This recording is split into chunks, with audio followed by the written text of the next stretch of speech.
nyo, yung iniipit-ipit nyo, ha? Yung idinadown-down nyo, ay baka kakampi ng langit niyan. Ay nako, masama pag isunumpa tayo ng langit. Kaya, magpakabait na po tayo. Gawin mo agad.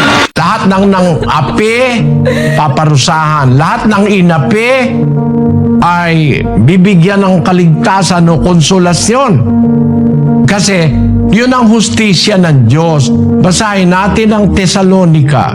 Ganito ang sabi ng apostol na si Pablo.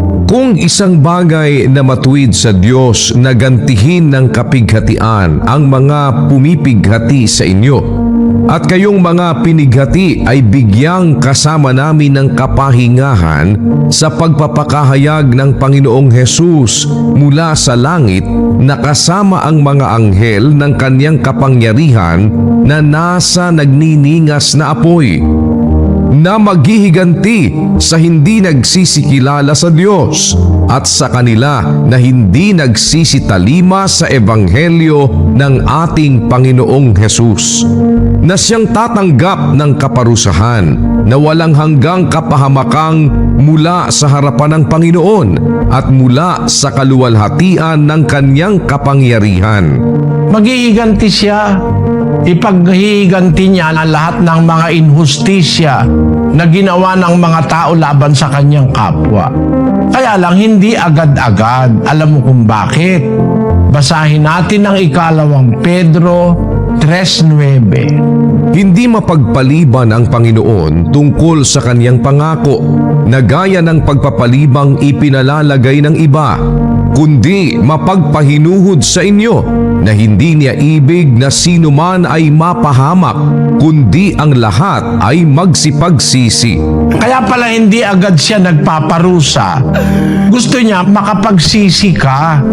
Binibigyan niya tayong lahat ng sapat na pagkakataon na magsisi. Ayaw niya na pagka nagkasala ka, patay ka agad. Pagka nagkasala ka, nakagawa ka mali, patay kang bata ka. Wala nang maliligtas.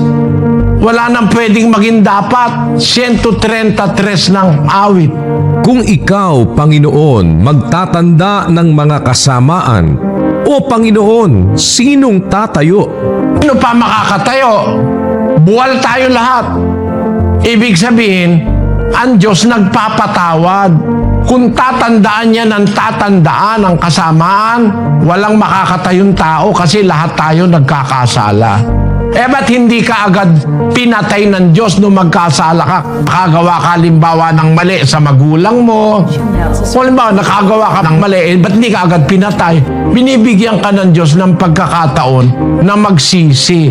Kaya lang, may mga tao, imbis na magsisi, lalong gumagawa ng masama. 8:11 ng Ecclesiastes.